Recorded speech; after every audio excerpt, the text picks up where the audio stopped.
This is the Total Perspective Vortex. I'm Tragula, And I'm Christian. and it's June 30th, 2020, the day before Canada Day, Christian. And in the US, they're going to be having the 4th of July coming up Very soon, yeah. very Right soon. after. And I think that people in this time of are feeling a little, maybe not so much like celebrating, but I think it is a good time for patriotism. And For I sure. found this video that was marked. We failed in educating our children, or on Twitter, it was shared around. But I think it's it's originally a TikTok. Yes, it's originally the China Social Disruption Network. Let's watch the video because I think it raises some interesting questions. Of during Pride Month for many obvious reasons. And America sucks right now. And Yeah. honestly, if you support it and choose to wear red, white, and blue You're and be supporting patriotic, Trump, racism, literally you're everything. supporting all of that, and it's disgusting, and we shouldn't. So don't wear red, white, and blue on 4th of July. Wear rainbow. Yes. For We want this everyone to wear it. We don't want to see red, white, and blue posts. Like Yes. I don't want to see those Independence Day captions. I don't fucking know. caption your No. posts. Hashtag all countries matter on 4th of July. Yes. I want to scroll Rainbow through my flags feed, on seeing cheeks. everyone wearing Yes. Rainbow rainbows and sparkles. captions with hashtag all countries matter. That's what I want to Yeah. see. And spark.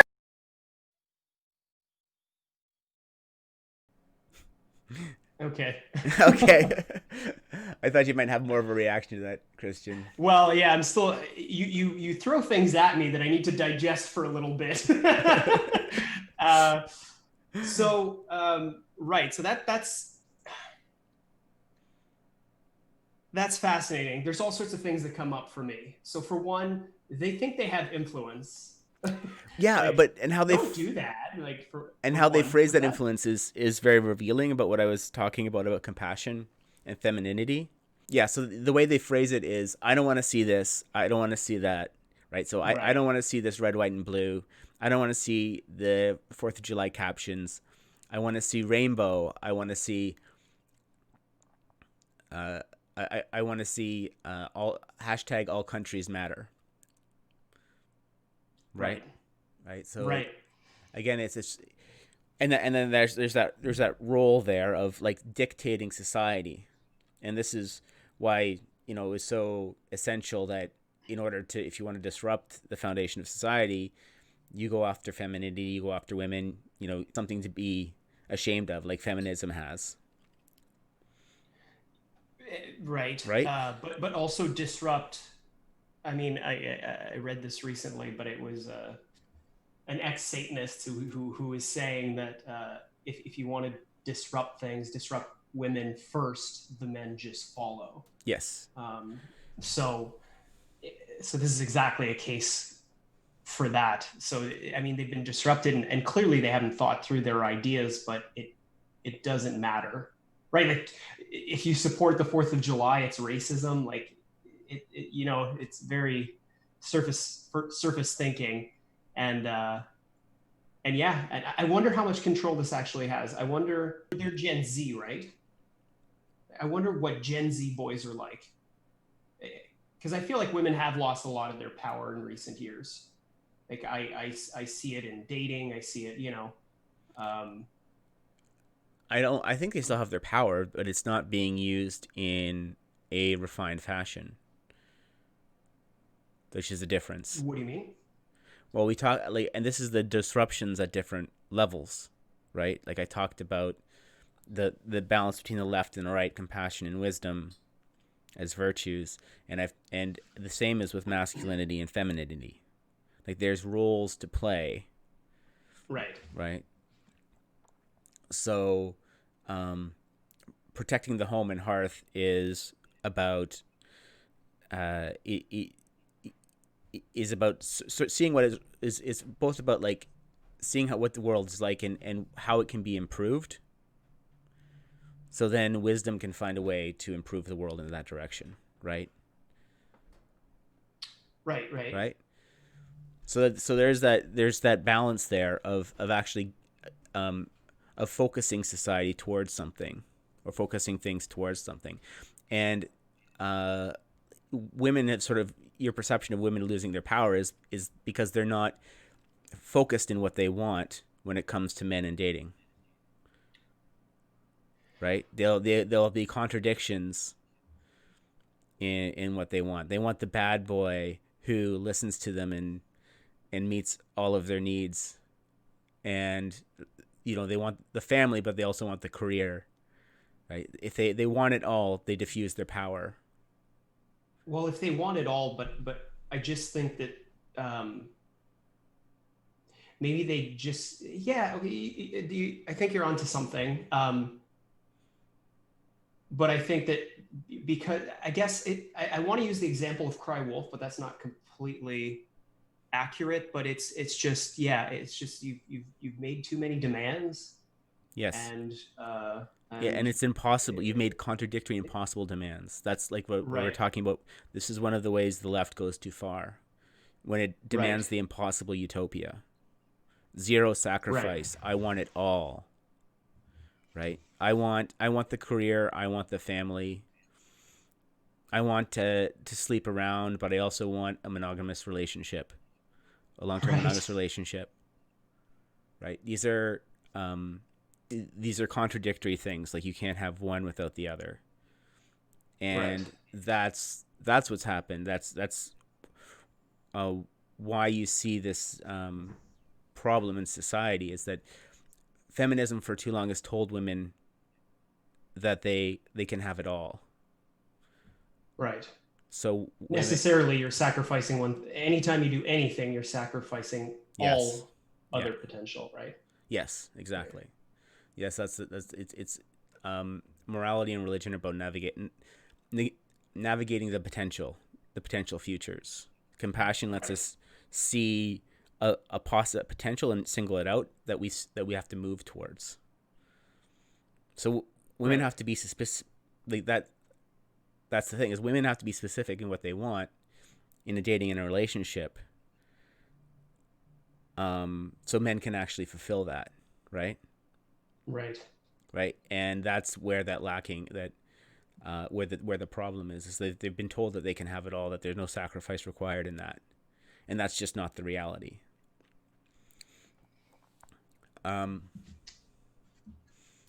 Yeah, and that's actually it is, like you said, like there's a lot to unpack in that video, and this is actually completely not the direction I wanted to go.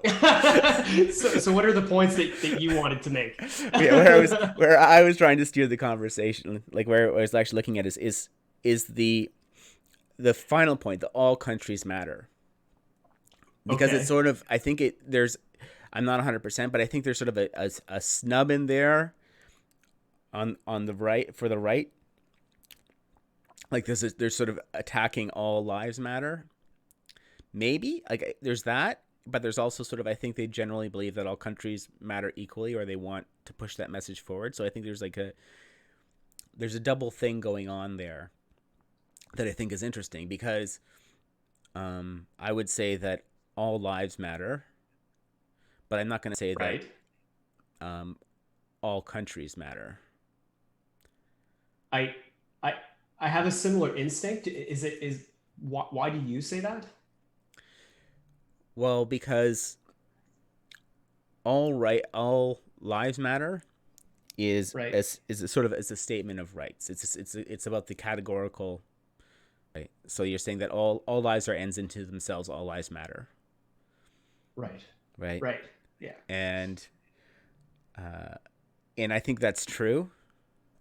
There's also, with countries are an abstraction. We were talking about groups of people, but you're also talking about belief systems and territory. So there's all this other stuff that's glommed into what a country is, that we can't make into that. We can't make those categorical good statements about a country, that all countries matter. Right. So dictatorships might matter a little less than, because you're saying the country is the system, right? Yeah, it's the system. So you're some systems are worse, some systems are better. You don't say that all countries matter in the sense that China is repressing its people and putting them in concentration camps. Maybe that's not as good as, say, the American, or let's say the Canadian system, but let's say, yeah, whatever, one of those systems or Western systems that don't tend to do that, right? So Yeah. So there's a sense of like all lives of are worthy of moral consideration, which I don't think that's true in the same way for countries. okay, yeah, I Okay. agree there. So now there is something I think that also this points to, that it is a problem with the left and how the left goes too far, is you'll see that when they have this sort of they have this sort of breaking down of barriers where they're trying to take that sort of principle of equality, where we're talking about like people being equal, and taking it too far and spreading it out in ways where it shouldn't be spread.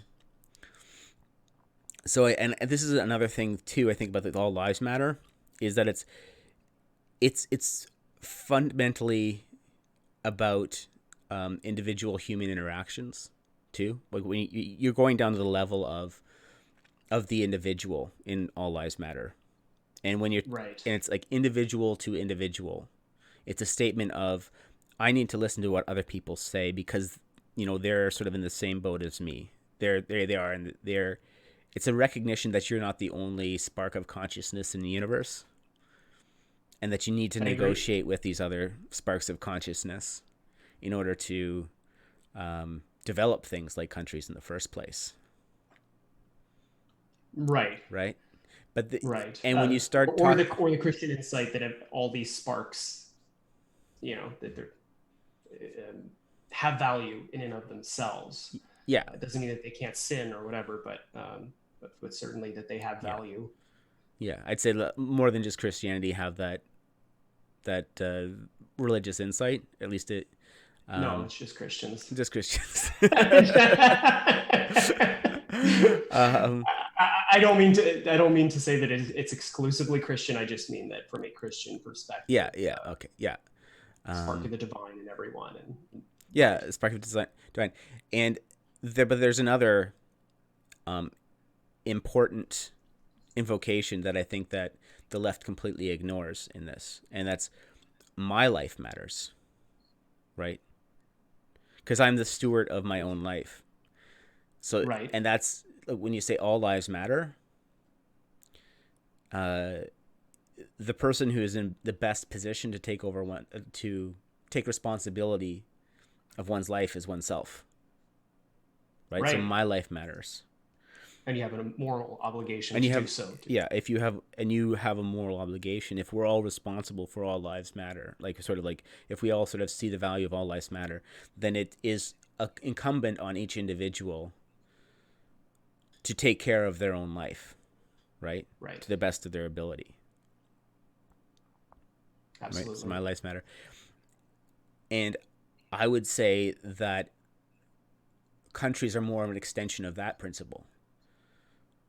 So it doesn't, like, all lives matter, all countries matter doesn't make sense. But my life matters, my country matters does make sense. So okay, so let's say that you're in China and there's like a repressive regime. Does that statement still make sense?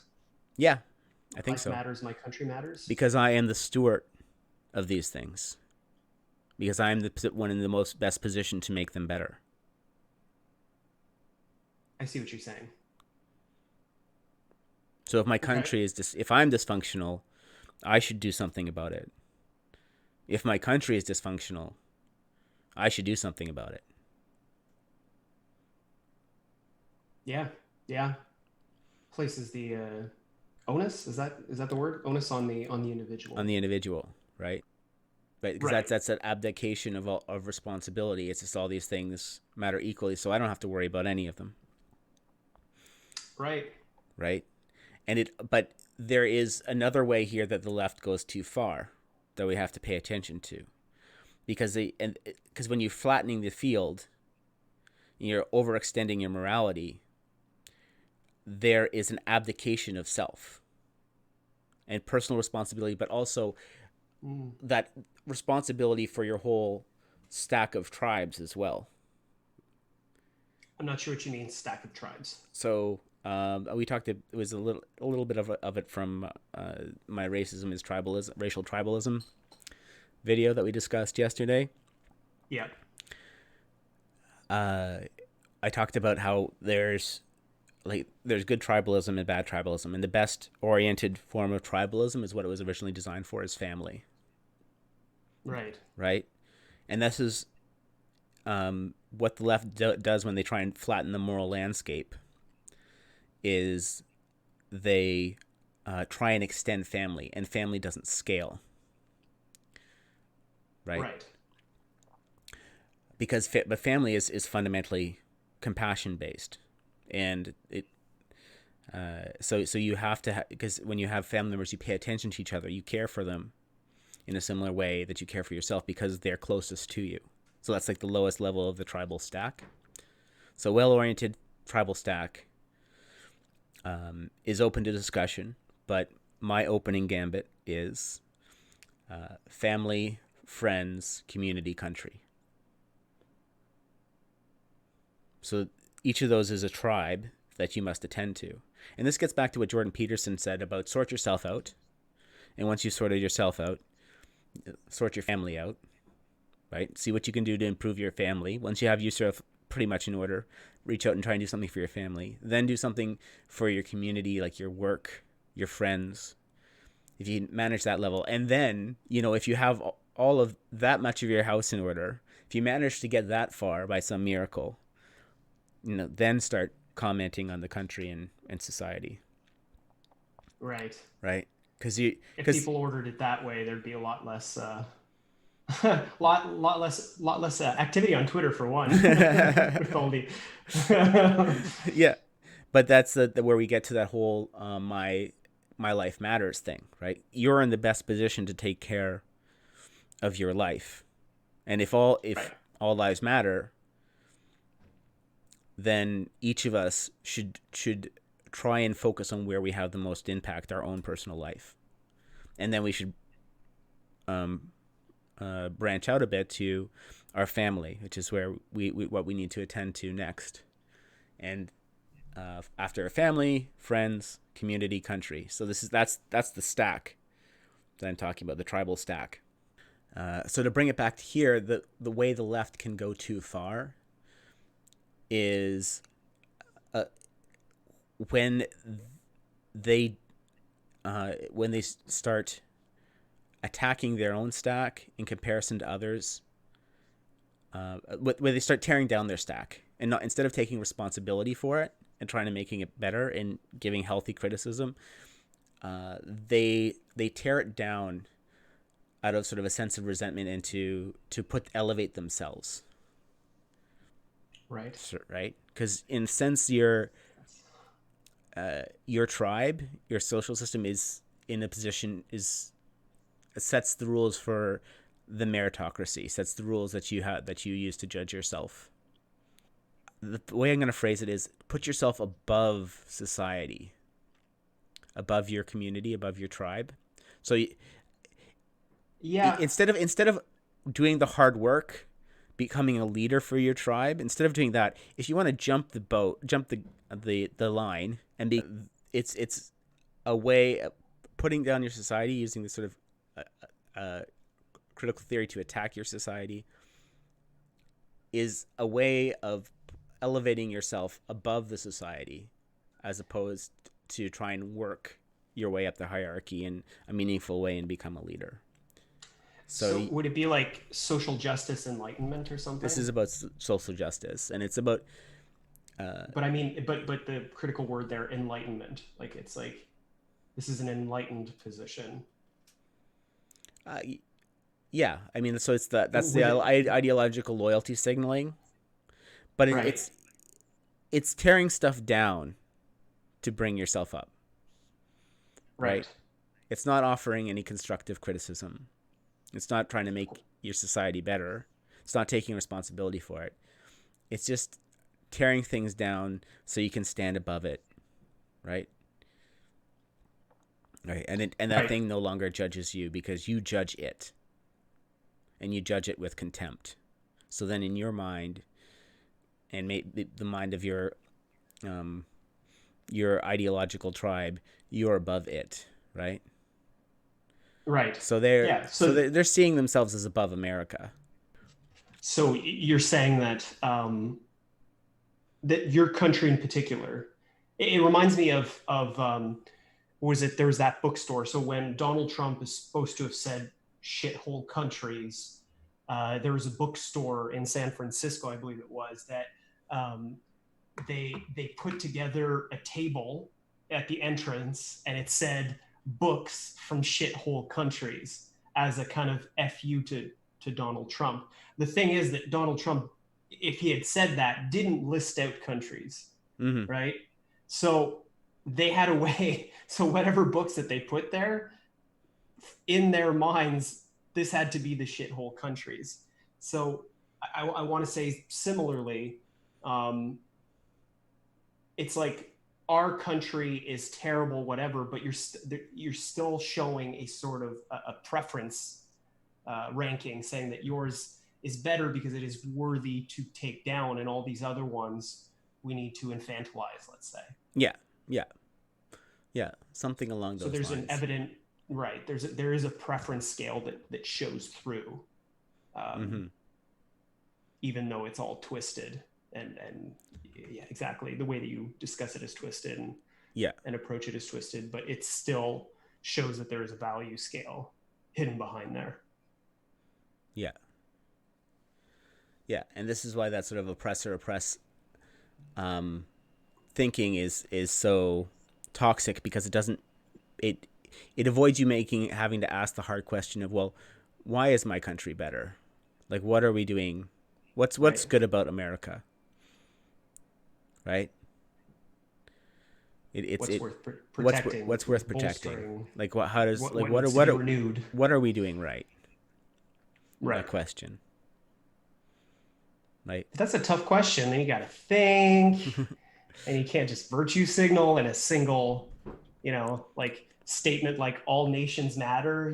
That's so much easier, and Yeah, and that's the really jumping the line, right? Instead of thinking about it, that's the appeal of, like, just you hold the whole system in contempt, and then you are above it in your mind. And if you have an ideology like this, then you have like a whole bunch of sycophants and people on social media cheering you on, and also saying that you're above it because you're hating America or